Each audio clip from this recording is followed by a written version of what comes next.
నమస్తే, welcome to our channel. నేను మీ పద్మావతి. తెలంగాణ జనసేన నాయకులు సంపత్ నాయక్ గారు ఉన్నారు. మరి ఆయనతో మాట్లాడి ప్రజెంట్ రేపు అయితే మనకి జనసేన పార్టీ ఓపెనింగ్ అయితే జరగబోతుంది. మరి దీనికి సంబంధించి పూర్తి వివరాలు తెలుసుకుందాం. నమస్తే పద్మావతి గారు. సార్, ఇప్పుడు రేపు మనకు అనేది ఈ ఏరియాలో కొత్త ఆఫీస్ అనేది ఓపెన్ అవ్వబోతుంది కదా, సో ఎలా ప్రారంభం జరగబోతుంది, ఈ టైమింగ్స్ ఏంటి? మేడం, ఇది కొత్త ఆఫీస్ ఏం కాదు మేడం. ఆల్రెడీ తెలంగాణలో ఆల్రెడీ ప్రశాసన నగర్లో పార్టీ ఆఫీస్ ఉంది. దాని తర్వాత ఎందుకంటే పవన్ కళ్యాణ్ గారు డిప్యూటీ సీఎం అయ్యాక దాని తర్వాత కేంద్ర కార్యాలయం మంగళగిరిలో పెట్టారు. మొన్నటిదాకా కూకట్పల్లి పార్టీ ఆఫీస్ నుంచి కొన్ని కార్యక్రమాలు చేసినాం. ఇప్పుడు ఎందుకంటే తెలంగాణలో అనేక కార్యక్రమాలు చేసే క్రమంలో ఇక్కడ ఎందుకంటే ఒక స్టేట్ ఆఫీసు, ఎందుకంటే ప్రజలు ఎక్కువగా వస్తున్నారు కాబట్టి, నాయకులు కూడా ఎక్కువ వస్తున్నారు కాబట్టి, అందుకని చెప్పేసి ఇక్కడ కొంచెం ఫ్రీగా ఉంటుందని ఇక్కడ పార్టీ ఆఫీస్ రేపు ఓపెన్ చేసుకోబోతున్నామండి. ఇది కొత్తది. ఏ టైం? రేపు 10-11 మధ్యలో ముహూర్తం ఉందండి. దాని తర్వాత పవన్ కళ్యాణ్ గారు వచ్చేసి దీని నుంచి రేపటి నుంచి జనసేన తెలంగాణ పార్టీ ఏదైతే ఉందో ఆఫీస్ ఇది కాబోతుందండి. అంటే ముందున్న ఏరియాలని ఎవరు చూసుకోబోతున్నారు? ఇప్పుడు ప్రెసెంట్ ఇక్కడ ఏదైతే ఉందో దీనికి ప్రధాన అధ్యక్షులుగా ఎవరు చూడాలి? అట్లాంటిది ఏం లేదు మేడం. ఆల్రెడీ ఇంతకు ముందు శంకర్ గౌడ్ గారు ఇన్ఛార్జిగా ఉన్నారు. దాని తర్వాత మహేందర్ రెడ్డి గారు వైస్ ప్రెసిడెంట్గా ఉన్నారు. దాని తర్వాత రామన్న వచ్చిన తర్వాత రామన్న జనరల్ సెక్రటరీగా ఉన్నాడు. రామన్న జనరల్ సెక్రటరీగా ఏదైతే ఎప్పటి నుంచి అయితే తీసుకున్న తర్వాత ఏదైతే ఇంకా ఈ ముగ్గురు అంటే మా సీనియర్ నాయకులు ఏదైతే ఉన్నదో వాళ్ళ ఆధ్వర్యంలో విస్తృతంగా మేము పోరాటం చేసుకుంటూ పోతున్నాం. దీని తర్వాత ఎందుకంటే ఇప్పుడు నెక్స్ట్ ఎలక్షన్స్ కూడా రాబోతున్నాయి, జిహెచ్ఎంసీ ఎలక్షన్స్. దాంతోపాటు జిహెచ్ఎంసీ ఎలక్షన్స్తో పాటు దాని తర్వాత అసెంబ్లీ ఎన్నికలు కూడా రాబోతున్నాయి కాబట్టి డెఫినెట్గా వాటికి కూడా మేము ప్రిపేర్ అవ్వబోతున్నాం మేడం. ఇప్పుడు నవంబర్లో రాబోయే ఎలక్షన్స్లో ఎటువంటి ప్రభావితం చూపించబోతుంది అంటారు? మేడం, నేను ఏమంటున్నాను అంటే ఏ రాజకీయ పార్టీ అయినా ప్రజల మన్నలను పొందితే అది ఎక్కడైనా ఉంటుంది మేడం. ప్రజల మన్నలను పొందాలి. ప్రజల మన్నలను పొందిన ఏ రాజకీయ పార్టీ అయినా అసెంబ్లీలో కానీ పార్లమెంట్లో కానీ వినబడుతుంది. మేము ఏమంటున్నామంటే గతంలో కూడా అనేక కార్యక్రమాలు చేసినాం. ఒక చైత్ర పాప విషయంలో కావచ్చు, 6 ఏళ్ల పాపను అత్యాచారం చేసినప్పుడు, లేకపోతే లక్ష్మీబాయి విషయంలో కావచ్చు, లేకపోతే ఇదే మియాపూర్లో తండ్రి తన కూతురుని కూడా అత్యాచారం చేసి చంపివేస్తే తనని పట్టించడం కావచ్చు, లేకపోతే విద్యార్థుల సమస్యలపైన కావచ్చు, లేకపోతే ఇంజనీరింగ్ కాలేజీలు దోపిడీ చేస్తున్నాయి. అంటే ఇప్పుడు 1,50,000 1,00,000 గవర్నమెంట్లు ఒక కటాఫ్గా పెడితే దాని మొత్తం పూర్తి వివరాలతోని ఈడీకి ఇచ్చినాం. ఈడీకి కానీ దాని తర్వాత హైకోర్టులో వేయడం జరిగింది. అదేవిధంగా ప్రజా సమస్యలపైన అనేక ఇప్పుడు ఆర్టీసీ కార్మికులు ఉన్నారు. తెలంగాణ ప్రాంతంలో ఆర్టీసీ కార్మికులకు వాళ్ళకు సంబంధించిన విషయం పైన కావచ్చు, దాని తర్వాత ఇంటర్మీడియట్ విద్యార్థులకు అప్పుడు దానిపైన విషయం పైన కావచ్చు, అంటే గ్లోబల్ ఇల్నెస్ సంస్థలో 23 మంది చనిపోతే వీటన్నిటిపైన మేము కొట్లాడుతూనే ప్రధానంగా తెలంగాణ ప్రాంతానికి వచ్చి చూసుకుంటే సామాజిక తెలంగాణ అన్నారు. సామాజిక తెలంగాణ అనే అది మాట లెక్కనే ఉండిపోయింది.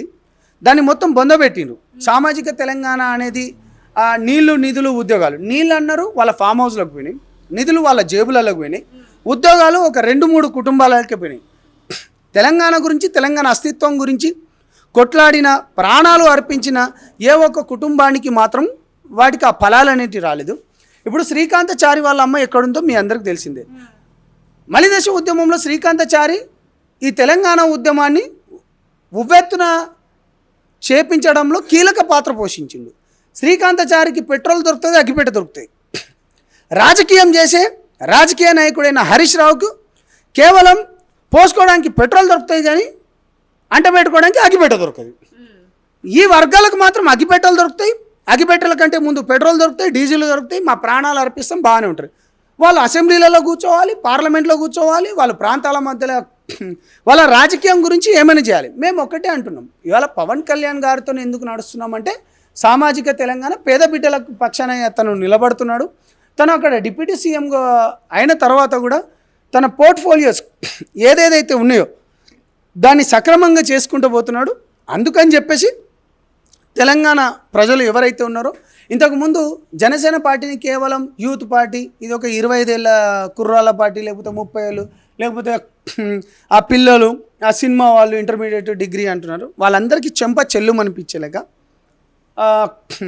ఒక ఎమ్మెల్యే కుమారుడు నరేష్ రెడ్డి పెద్దపల్లి నుంచి, నరేష్ రెడ్డి లాంటి వాళ్ళు కావచ్చు, లేకపోతే కరోనా వంటి సమయంలో గడాల శ్రీనివాస్ గారు, మీరు ఆల్రెడీ హెల్త్ డైరెక్టర్గా పనిచేసిన, సీఎంలతో పనిచేసిన అనుభవం తనది. ఇప్పుడు అటువంటి వాళ్ళు కూడా ఇలా ఈ పార్టీలో రానవసరం లేదు కదా. మన ఎల్బీ నగర్ నుంచి ప్రేమ్ గాంధీ గారు కావచ్చు, లేకపోతే సిద్దిపేట నుంచి కానీ, లేకపోతే మహబూబ్ నగర్ నుంచి కానీ, లేకపోతే ఇక్కడ నుంచి చూస్తే గద్వాల నుంచి కానీ, అంటే అనేక ప్రాంతాల నుంచి పవన్ కళ్యాణ్ గారు చేస్తున్న పనులను వాళ్ళు ఎవరైతే ఉన్నారో నిజంగానే ఈ ఆశయాల గురించి అని చెప్పేసి కొత్త తరం వాళ్ళు కూడా, అంటే ఏంది ఈ పాత తరం వాళ్ళు ఎవరైతే ఉన్నారో 50 ఏళ్ళు పైబడ్డ వాళ్ళు కూడా పవన్ కళ్యాణ్ గారు తనతో నడవడానికి సిద్ధంగా ఉన్నారు. ముఖ్యంగా ఏంటంటే దేశం ధర్మం ప్రాంతాలుగా మనం ఎక్కడున్నా కానీ ఈ దేశంలో ఇవాళ ఒక అంతర్భాగం, ఇవి భారతదేశంలో ఇవి అంతర్భాగం కాబట్టి డెఫినెట్గా చెప్తున్నాం.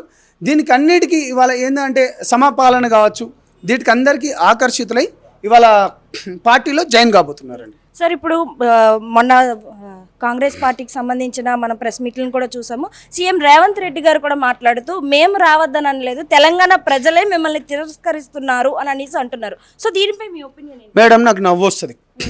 అగో మా సీనియర్ నాయకుడు మా అన్న కూడా ఉన్నాడు, రాహుల్ గాంధీని బాల్ లెక్క తంటాడు దేశంలో మొత్తం. పశ్చిమ బెంగాల్ తన్నిండ్రు, తమిళనాడులో తన్నిండ్రు, కేరళలో కర్ణాటకలో తన్నిండ్రు, దాని తర్వాత ఒరిస్సాలో తన్నించుకుంటూనే ఉన్నాడు. ఇక నేను ఆయన గురించి ఎక్కువ మాట్లాడాను, రేవంత్ రెడ్డి అన్న మాట్లాడేది. నేను ఏమంటున్నా అంటే ప్రజలు గౌరవించాను కాబట్టి వస్తాం. ఒక నూతన రాజకీయ పార్టీ ఇవాళ పోరాటం చేసుకుంటూ పోతున్నాం. 14 సంవత్సరాల నుంచి ఎన్నో ఒడిదుడుకులు వేసుకున్నాడు. లేకపోతే నిజంగా తనకున్న ఫేమ్ను చేసుకోవాలంటే 2014లో చేసుకునేటోడు, అప్పుడు చేసుకోలే, కేవలం మద్దతు ఇచ్చిండు. 2018లో పోటీ చేసిండు. 2018లో పోటీ చేసినా కానీ ఏమైంది, 2 చోట్ల ఓడిపోయినరు అన్నారు. అరే అయిపోయింది, పవన్ కళ్యాణ్ అంతా ఉత్తదే, గిరాకీ లేదు, ఉత్తముచ్చట్నే 2 దగ్గర ఓడిపోయిన అన్నాడు. కానీ ఓడిపోయిన తర్వాత అసలు మనుషులలో ఎంత బాధ ఉంటుంది తెలుసా? ఓడిపోయినా కానీ మరో గంట మళ్ళీ బయటికి వచ్చేసి ప్రజల గురించి ప్రెస్ మీట్ ఇచ్చిండు, ప్రజలలోనే ఉన్నాడు. 21 ఎమ్మెల్యేలను గెలిపించుకున్నాడు, 2 ఎంపీలను కూడా గెలిపించుకున్నాడు. అనేక మంది ఇప్పుడు చైర్మన్లు కానీ, కార్పొరేషన్ డైరెక్టర్ కానీ అనేక మంది ఉన్నారు. నేను వీళ్ళకు రేవంత్ అన్న లాంటి వాళ్ళకు కూడా చెప్తున్నా, అన్న మంచి లీడరే, నేను కాదంటలేను. మనము ఒకరి గురించి మాట్లాడేటప్పుడు మన బ్యాక్గ్రౌండ్ కూడా చూసుకోవాలి అంటున్నా. సార్ వైఎస్ఆర్సీపీ మాజీ మంత్రి నానిగారు మాట్లాడుతూ ఆంధ్రాలో అయిపోయింది పబ్లిసిటీ స్టంట్లు, ఇప్పుడు తెలంగాణలో మొదలు పెట్టారు, ఇక్కడ ఎవరు పట్టించుకోలేదు కాబట్టి అక్కడికి వెళ్ళారు అన్నట్టు మాట్లాడుతున్నారు. తన్నుడు తంతే వాళ్ళ అధ్యక్షుడిని 150-151 అన్నారు కదా, తన్నుడు తంతే 11కు పడ్డారు. నోటి దూలు ఎక్కువ, పనులు చేత కాదు వాళ్ళకి మాట్లాడడం చేత కాదు. పేరుని నాని ఏంటంటే కేవలం ఎప్పటికీ ప్రెస్ మీట్లో ఉండాలి, కొంచెం హడావిడి చేయాలని తప్పిస్తే కానీ మిగతాది ఏం లేదు. మరి ప్రజలు 151 ఇచ్చిన వాళ్ళను మరి 11కి ఎందుకు దిగజార్చిండ్రు? అది వాళ్ళు అర్థం చేసుకోవాలి. ఫస్ట్ ఆ కేసు ఎక్కడికి పోయిందో ఒకసారి అడగమని చెప్పండి. అదేది హార్ట్ అటాకో లేకపోతే గుండెపోటుతోనో అన్నారు. దాని తర్వాత గొడ్డలిపేట కాడికి వచ్చింది. దాని తర్వాత కోడి కత్తి ఎక్కడికి పోయిందో తెలియదు. నేను ఏమంటున్నా అంటే వాళ్ళ గురించి మాట్లాడుకొని మీ టైం వేస్ట్, నా టైం వేస్ట్. మరి ఇప్పుడు ఆంధ్రాలోని ఒక యువకుడు అన్యాయంగా చనిపోయారు, మాకు అన్యాయం జరిగింది అని తల్లి కన్నీళ్ళు పెట్టుకుంటుంది, అయినా సరే జనసేన సైనికులు ఎటు వెళ్ళిపోయారు, జనసేన నాయకులు ఎటు వెళ్ళిపోయారు అని అనేసి ఆయన మాట్లాడారు. మేడం నేను ఏమంటున్నా అంటే ఆల్రెడీ నాకు తెలిసి నేను అది చూసుకోలేదు. నేను ఈ పార్టీ ఆఫీస్ కార్యక్రమాలు ఉన్నాం. నాకు తెలిసి అక్కడ ఉన్న సిఐని సస్పెండ్ చేసిండ్రు అనుకుంటున్నా. ఇప్పటివరకు సిఐని సస్పెండ్ చేసిండ్రు. దాని తర్వాత రాష్ట్ర ప్రభుత్వం, అక్కడ ఉన్న కూటమి ప్రభుత్వం చాలా సీరియస్గా ఉంది. ఎవరైతే ఉన్నారో చంద్రబాబు గారు కావచ్చు, లేకపోతే పవన్ అన్న కావచ్చు, లేకపోతే బీజేపీ పార్టీ నుంచి చాలా సీరియస్గా ఉంది. దీంట్లో ఎవరెవరైతే ఇన్వాల్వ్ అయినారో ఒక కమిటీ కూడా పెట్టడం జరిగింది. వీళ్ళకి ఎవరైతే నిజంగా దీంట్లో ఎవరెవరైతే దోషులు లెక్క ఎవరెవరైతే ఇన్వాల్వ్ అయినారో వాళ్ళని చట్టప్రకారమైన చర్యలు తీసుకుంటుంది. ఎవరిని అక్కడ హర్షించేది లేదు, లేకపోతే ఎవరిని దగ్గర తీసుకునేది లేదు. ఎందుకంటే చాలా క్లియర్గా పగడ్బందీగా కూటమి ప్రభుత్వం ఏర్పడ్డ తర్వాత చంద్రబాబు నాయుడు గారి ఆధ్వర్యంలో కానీ, పవన్ కళ్యాణ్ గారి ఆధ్వర్యంలో, కూటమి బీజేపీ వాళ్ళ ఆధ్వర్యంలో చాలా బ్రహ్మాండంగా పోతుంది. అటువంటిది ఏం లేదు మేడం. అయితే ఇదే తరహాలో ఆయన మాట్లాడుతూ ఈ జనసేన సైనికులకు సంబంధించిన ఆస్తులని టీడీపీ వాళ్ళు లాక్కుంటుంటే సొంత పార్టీకి సంబంధించిన వాళ్ళకి అన్యాయం జరుగుతున్నా మరి పట్టించుకోవట్లేదు ఎందుకు అని అంటున్నారు. లేదు మేడం, ఏ పార్టీలో అయినా కానీ ఇప్పుడు సొంత కుటుంబంలో అన్నదమ్ముల మధ్యలో ఆస్తి తగాలు వస్తాయి. తల్లిని చంపిన రోజులు ఉన్నాయి ఆస్తుల గురించి, తండ్రులను ఇళ్ళకి వెళ్ళి బయట పెట్టేది మీకు అవి చూస్తున్నారు. అన్నదమ్ముల మధ్యలో కొట్లాడుతున్నారు మీకు తెలుసు. ఇవాళ అంత పెద్ద రాష్ట్రం, ఒక 175 ఎమ్మెల్యేలు ఉన్నాయి. అటువంటి ఇప్పుడు కూటమి ప్రభుత్వంగా ఏర్పడ్డరు. అటు బీజేపీ జాతీయ పార్టీ, అదేవిధంగా 2 ప్రాంతీయ పార్టీలతోని ఇంతమంది ఉన్నప్పుడు చిన్న చిన్న అక్కడక్కడ జరుగుతున్నాయి. ఎంత కొట్లాటలైనా మాలో మేము కలిసిపోతాం, మాలో మేము మంచిగా చూసుకుంటూనే ఏ బాధలు ఉన్నా కానీ మా పార్టీ హైకమాండ్ నాయకత్వానికి చెప్పుకొని డెఫినెట్గా వాటిని మేము సార్ట్అవుట్ చేసుకుంటాం. అటువంటిది ఏం లేదండి. అయితే ఇక్కడ కాంగ్రెస్ పార్టీ వాళ్ళు ఏమంటున్నారంటే ఈ నటన అనేది సినిమాల్లో పనికొస్తుంది, ఏదైతే నిన్న చేశారో. కాంగ్రెస్ అక్కడోళ్ళ ఇక్కడోళ్ళ తెలంగాణ షర్మిల గారి గురించి పెద్దగా పట్టించుకోని అవసరం లేదు. పాపం జగన్మోహన్ రెడ్డి అన్న ఆస్తులు ఇవ్వలే అని తన్ని తరిమేసిండు. ఏం చేయాలో అర్థమైతలేదు. తెలంగాణలో కొన్ని రోజులు హడావిడి చేద్దాం అనుకుంటూ వచ్చింది. తెలంగాణ ప్రాంతంలో ఇక్కడేం వాళ్ళ పప్పులు ఉడకలే, తన పప్పులు ఉడకలే. మళ్ళీ ఏంది కాంగ్రెస్ పార్టీలో పోయి అక్కడ ఏం లేదు కదా అని చెప్పి అక్కడ ఏదో పాపం ఆమె ఏదో టెంట్ వేసుకొని కూర్చొని రాదండి మేడం మీరు కూడా కావాలని.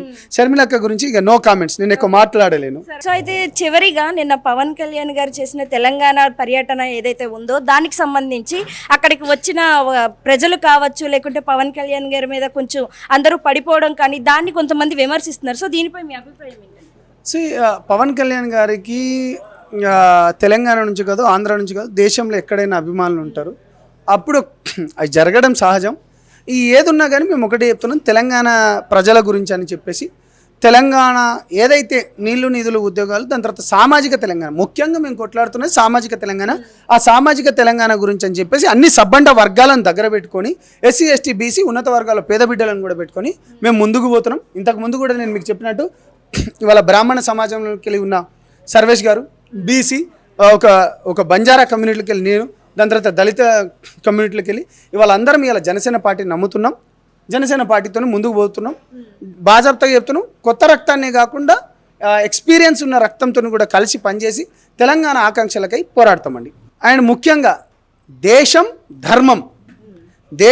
ధర్మం జాతీయత ప్రాంతీయత ఉన్నా కానీ ప్రాంతీయతలో అక్కడక్కడ వాళ్ళకు సమపాలన ఇచ్చుకుంటూనే వాళ్ళ ఆశలను వాళ్ళ ప్రాంతాన్ని గౌరవించుకుంటూనే ఇవాళ మనం ఇవాళ ఈ విధంగా ఇంత అద్భుతంగా ఇంత ఫ్రీగా మాట్లాడుకుంటున్నామంటే దేశంలో ఉన్న జవాన్లు అక్కడ పహారా కాస్తున్నారు. కాబట్టి నేను ఒకటే చెప్తున్నాను, లక్షల మంది ప్రాణాలు వదిలితే ఈ దేశం మనకు వచ్చింది. కాబట్టి మెయిన్గా ప్రాంతీయతతో పాటు దేశం ధర్మం గురించి పోరాడుతూ జనసేనతో పాటు కలిసి ప్రయాణం చేస్తాం. థ్యాంక్ యూ అండి. Thank you.